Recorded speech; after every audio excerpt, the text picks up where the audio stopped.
I am the most beautiful quadcopter you have ever seen. So pretty. Beautiful. Right, just a quick look at the Hyperlow Vert Freestyle. And this is going to be a quick look because the build itself I've kind of done in a relatively similar way to the CG build I did. So if you're curious as to how everything's mounted, then check that video out. First impressions, the frame. Geez, the frame is beautiful. It really is. This build is kind of 95% complete.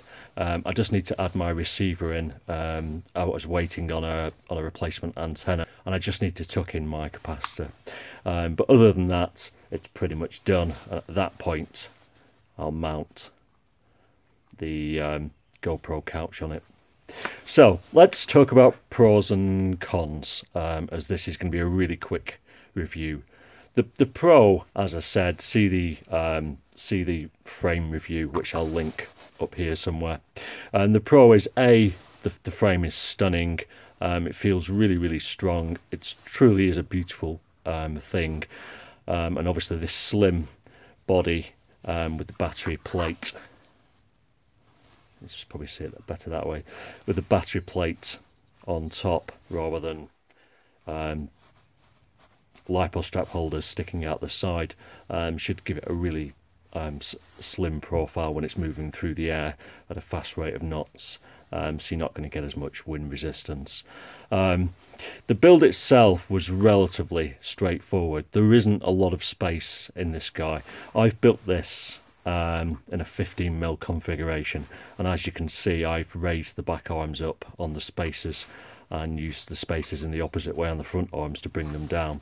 So the idea of that is it should help eliminate some prop wash just by separating the front and back motors a little bit, but we'll have to wait and see.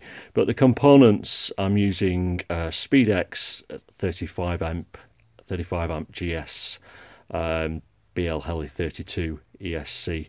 And if you watch my previous videos, you'll know I'm a big fan of SpeedX simply because they tend to be really reliable. The Airbot Typhoon V2, which was in my CG, lasted all of about 5 flights before it's randomly stopped working. So I'm going to change the ESC on the CG to singles, just to give me more reliability.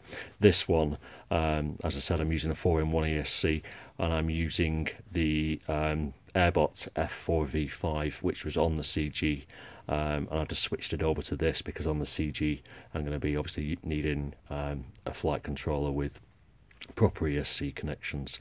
The only thing I'd note, I would really say, is you haven't got a huge amount of room inside. There's actually more room at the front than there is at the rear, and if I was building this again, I'd probably put my VTX up here rather than a back where there's not a lot of space. So I'm using a TBS high voltage race 200 milliwatt VTX, which should be absolutely fine for my purposes, and I'm using a Foxeer micro V2 camera at the front, and as usual the Airbot Mr. Copper motors, which I like so much. So I suppose my impression is I absolutely love the way it looks. I love the quality. I love the cut. Everything fits perfect. The quality of the frame is top notch, like it was on the CG. The downside of this frame is it's a bit fiddly. When you're building this, you basically build it upside down.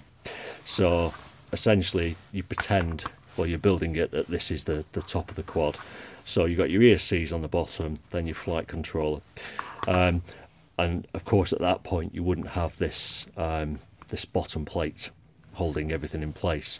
As soon as you move this bottom plate, the arms kind of dangle off every which way, and obviously the spacers, etc. And it's kind of quite fiddly to sort of put it all back together again. If you're going to take the top plate off, there's quite a lot of screws and bolts to remove, and when you're kind of putting it back on again, it's a pain to sort of hold them in place. So a good idea would be to use some blue tack just so once you've unscrewed the bolts, it keeps them in place, or a bit of tape or something like that. Otherwise your bolts end up coming out when you're trying to tuck them all in again. My idea, and one I sent to Rich, is instead of having the press nuts all on the bottom, I would kind of have one on either side, so the one on the bottom here and this one on the top, and at least that way you can get a couple of screws through and secure it in, and then you can go the opposite direction, which to me would make it a little bit of a simpler build. But it's just kind of one of those things, because of the way the frame is designed and built, there isn't really an easy solution for that, other than having one sort of V-shaped arm. So it's a kind of necessary evil, and I suppose the proof in the pudding is, given that I've built this frame, would I recommend it, you know, factoring in that little bit of fiddliness? Well, yeah, absolutely I would do. And the reason for that is simply, once you've built a quad, it's not often that you have to kind of take it apart, and when you are taking it apart, it tends to be because you've got a faulty component, etc. And on that basis, it's not a huge hassle to you know, to take that apart. This isn't a race quad. You're not going to be swapping motors in the field or anything like that. So yeah, so I don't really see it being that much of an issue. But if it's something that bugs you, then the CG is a far easier build to put together. So yeah, so all I can say is thanks unmannedtech for giving me a huge discount on the frame. Thanks Rich for sending me the original CG. Really looking forward to flying this guy. I suspect it's going to be exceptional in the air, and it should be a real treat. These are the 2700K Mr. Coppers. I changed the ones on the Hyperlow CG to the 2400KV simply because I wanted that to be a little bit tamer as my everyday quad, whereas this is going to be a little bit more of a fire-breathing monster for those days when I really want to fly fast. So in my head, I'm kind of seeing the CG as my everyday freestyle quad. Well, I'll do tricks and, you know, flips and flying around trees and that kind of stuff. And on that basis, single ESCs are the way I want to go, simply because when it's been crashed and bashed, etc., it's much cheaper and simpler to replace a single ESC. This is going to be my second frame, which is just going to be for all-out pure fun and ripping. And then one of my third frames is going to be the Hyperlow race.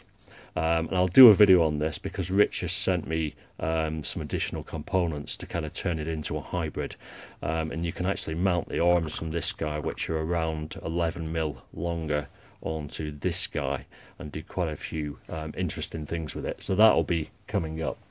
But for now, yeah, all I can say is I'm really looking forward to flying this if it ever stops raining.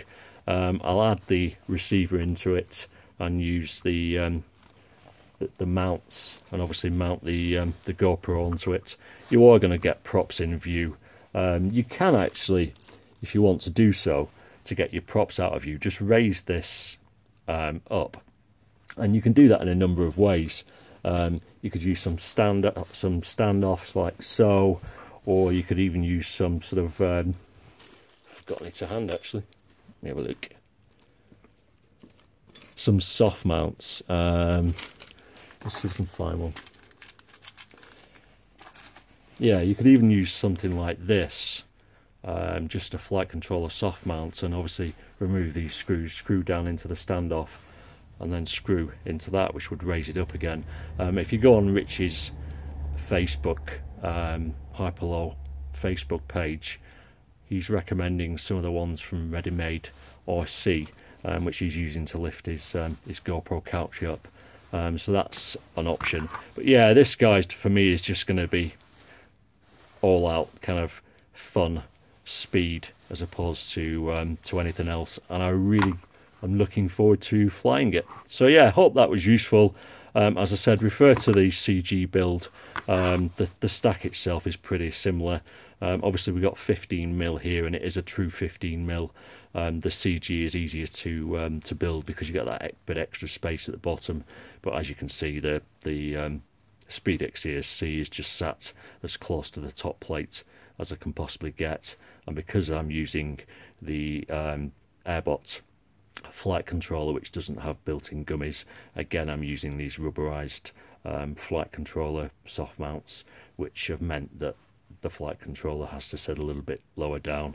There is plenty of room in here. If I remove the nuts at the bottom, which are holding the stack in place, and use longer screws, they would simply just be held in place via the holes in the frame. So I could remove that nut entirely and just put extra soft mount in there if I wanted to do so.